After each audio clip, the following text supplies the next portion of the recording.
আজিজ বেনজিরকে নিয়ে কত কিছু হয়ে গেল, এত কিছুর পরও সরকার এসব কী করছে এই প্রশ্ন তোলাটা জরুরি। আসুন আমরা সবাই মিলে প্রতিবাদ করি, সোচ্চার হই, সিটিজেন জার্নালিজমকে প্রমোট করি, যে যার জায়গা থেকে প্রতিবাদ করি। প্রত্যেকে ফেসবুকে লিখব, আমরা যারা ইউটিউবে কথা বলি ইউটিউবে এ বিষয়ে বলবো, এবং সাংবাদিক ভাইরা এগুলো প্রতিনিয়ত রিপোর্ট করবেন। আওয়ামী লীগ নেতারা যেখানেই যায় তাদেরকে প্রশ্নবাণে জর্জরিত করবেন, প্রশ্ন করে তাদের মধ্যে একটা আতঙ্ক সৃষ্টি করবেন, যার ফলে তারা বাধ্য হবে। আপনারা জানেন যে বেনজির আজিজকে নিয়ে তোলপাড়, মিডিয়া পাড়ায় তোলপাড়, জনগণের মধ্যে তোলপাড়। জনগণের সবচেয়ে আগ্রহের বিষয় এখন বেনজির আজিজ। সেই মার্কিন স্টেট ডিপার্টমেন্ট থেকে শুরু করে বাংলাদেশের একেবারে প্রত্যন্ত গ্রামের চায়ের দোকান পর্যন্ত সব জায়গায় বেনজির আজিজ, কত কিছু, মোস্ট ওয়ান্টেড পার্সোনালিটি আজিজ, বেনজির আজিজ। তো এত কিছু সত্ত্বেও সরকার এবং দুদক আসলে কিচ্ছু না, দুদককে আমরা একেবারেই সরকারের দালাল মনে করি।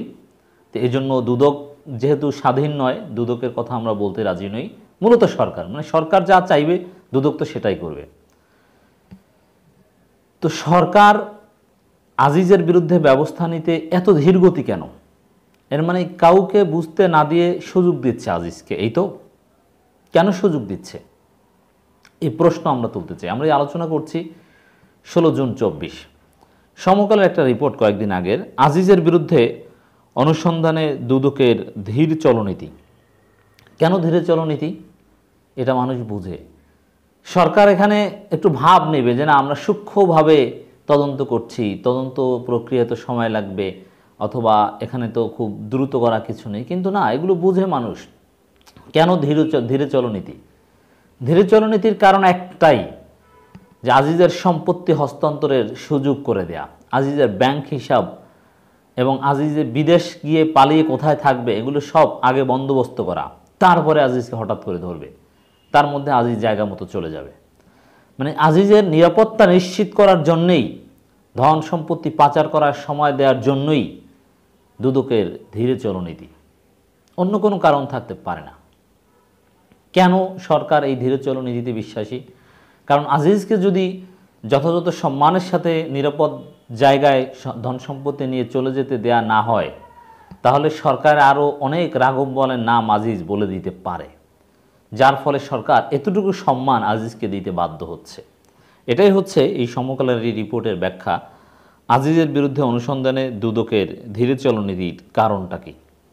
আর দুদক আমি বলবো না, সরকারের ধীরে চলনীতি, কারণ দুদক তো দালাল।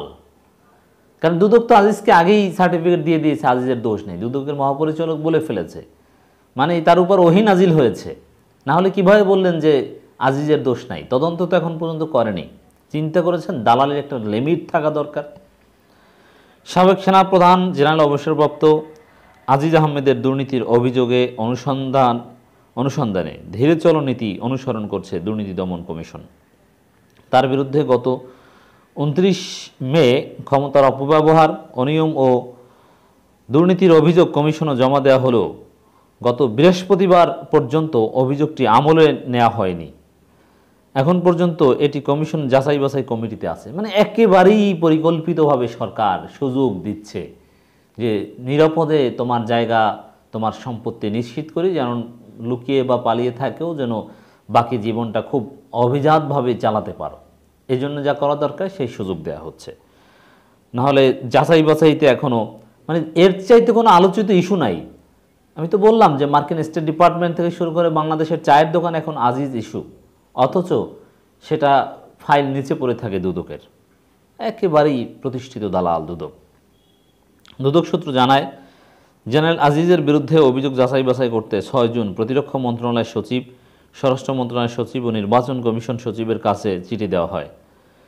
সেনাবাহিনীতে কর্মরত থাকাকালে ক্ষমতার অপব্যবহার করে দুই ভাইকে ঠিকাদারি কাজ দিয়ে অন্যকে লাভবান হওয়ার সুযোগ দেওয়া ও নিজ লাভবান হওয়ার অভিযোগ তদন্ত করে আজিজের বিরুদ্ধে ব্যবস্থা নেওয়ার কথা বলে দুদকের যাচাই বাছাই কমিটি থেকে প্রতিরক্ষা মন্ত্রণালয়ে চিঠি দেওয়া হয়।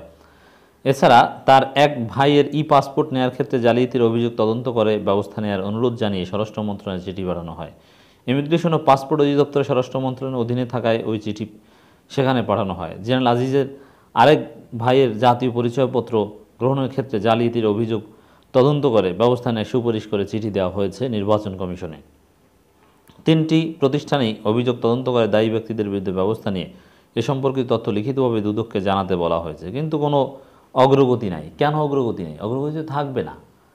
এই লোক যদি বিএনপির হতো অথবা একেবারে খাস আওয়ামী লীগের পাচাটা না হতো, নিরপেক্ষ লোকই যদি হতো, এতদিন তদন্ত শেষ হয়ে যেত, তদন্ত প্রমাণিত হয়ে যেত, মামলা হয়ে যেত, রিমান্ড চলতো, গ্রেপ্তার হতো, সব চলতো। রাত 8টা পর্যন্ত আদালতে সাক্ষ্য গ্রহণ বা আদালতের কার্যক্রম চলতে পারে বিএনপি নেতাদের সাজা দিতে। আর এই আজিজের মতো একজন আন্তর্জাতিক সন্ত্রাসী গোষ্ঠীর সদস্য, আন্তর্জাতিক সন্ত্রাসী পরিবারের সদস্য, ভয়ানক ক্রিমিনাল, তার তদন্ত করতে এত সময় লাগে? ধীরে চলনীতি। সরকার ভয় আছে, কারণ বেশি বাড়াবাড়ি করলে সরকারকেই কিনা বাজিয়ে দেয়। দুদকের উচ্চপদস্থ একজন কর্মকর্তা সমকালকে বলেন, 2 মন্ত্রণালয় ও নির্বাচন কমিশন থেকে অভিযোগ সম্পর্কে তথ্য পেলে সেগুলো পর্যালোচনা করা হবে। তাদের তদন্তে অনিয়ম ও দুর্নীতির কোনো তথ্য পাওয়া গেলে সে পরিপ্রেক্ষিতে তারা সংশ্লিষ্টদের বিরুদ্ধে কী ধরনের ব্যবস্থা নিয়েছে সেটা মূল্যায়ন করা হবে।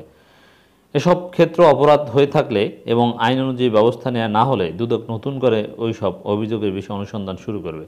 মানে এখনও দুদক সেই কল্পনার রাজ্যে, পরিকল্পনার রাজ্যে আছে, বাস্তবতা থেকে অনেক দূরে।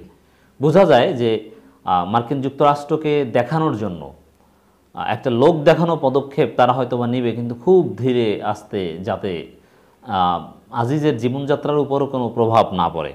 আজিজ তো দেশে আছেন, আমরা সর্বশেষ জানতাম, কিন্তু কোন ফাঁকে কোন জায়গা থেকে চলে যাবেন কেউ জানবে না, কাউকে বুঝতে দিবে না। তারপরে হঠাৎ করে একদিন আমরা পত্রিকায় হয়তো পড়ব যে অমুক তারিখ চিকিৎসার জন্য অমুক দেশে গিয়েছেন, তারপর অমুক দেশ থেকে কোন ক্যারিবিয়ান অঞ্চলে চলে গিয়েছেন তা আমরা জানব না। সেই বন্দোবস্ত হয়তো বা চলছে। 2 মন্ত্রণালয় ও নির্বাচন কমিশন কবে নাগাদ তদন্ত শেষ করবে, কবে অনিয়মের সঙ্গে জড়িতদের বিরুদ্ধে ব্যবস্থা নেবে সেটা নিশ্চিত করে বলা যাচ্ছে না। অভিযোগ পাওয়ার সঙ্গে সঙ্গে যথাযথ প্রক্রিয়া শেষ করে দুদক নিজেই অনুসন্ধান শুরু না করে জেনারেল আজিজের বিরুদ্ধে অভিযোগ অনুসন্ধানে দুদকের ধীর চলনীতি অনুসরণ করছে। কারণ এই যে অমুক মন্ত্রণালয়ের চিঠি দেওয়া, তমুক মন্ত্রণালয়, এগুলো সব বাটপাড়ি। এগুলো চাইলে দুদক খুব দ্রুত গতিতে চলতে পারে, আর মন্ত্রণালয়ের চিঠি এগুলো কয়েক ঘন্টার মধ্যে সব নিষ্পত্তি করতে পারে। এটা একবারে টপ প্রায়োরিটি দিয়ে করলে একদিনের মধ্যেই তদন্ত শুরু করা যায়। এতদিনে তদন্ত সব শেষ হয়ে মামলা টামলা বিচার কার্যক্রম শুরু করা যায়। এই সরকার এই বিভিন্ন ঘটনায় অতি দ্রুত করে দেখিয়েছে, কিন্তু এটা ইচ্ছে করে, যেহেতু এখন আজিজের চাইতে বেনজির ইস্যুটার প্রমিনেন্ট বেশি, সেটা নিয়ে কথাবার্তা বেশি হচ্ছে, এই কারণে সেটা নিয়ে সরকার একটু নাড়াচাড়া করছে। আমরা যদি সবাই বেনজিরের মতো আজিজের বিষয়টা নিয়েও নাড়াচাড়া করতে পারি, সংবাদ মাধ্যমগুলোতে যদি এটা নিয়ে বেশি বেশি রিপোর্ট হয়, আওয়ামী লীগ নেতাদের যদি প্রশ্নবাণে জর্জরিত করা হয়, তাহলে হয়তোবা এই দালাল সংগঠন দুদক বা অন্যান্য চিঠিমিটি একটু নড়ে চড়ে বসতে পারে। জানা গেছে, সেনাবাহিনীর কোনো সদস্য চাকরিতে থাকাকালে অনিয়ম ও দুর্নীতিতে জড়ালে বাহিনীর নিজস্ব আইন অনুযায়ী বিচার করা হয়ে থাকে। জেনারেল আজিজের ভাইদের ঠিকাদারি কাজ দিয়ে তাদের লাভবান হওয়ার সুযোগ দেওয়ার অভিযোগ সেনাবাহিনীর তদন্তের বিষয়। তবে দুদকের কাছে পাসপোর্ট ও এনআইডির জালিয়াতির আরও 2টি অভিযোগ রয়েছে। অভিযোগ 2টি দুদকের তফসিলভুক্ত। দুদক এই 2টি অভিযোগের অনুসন্ধান পাশ কাটিয়ে গেছে।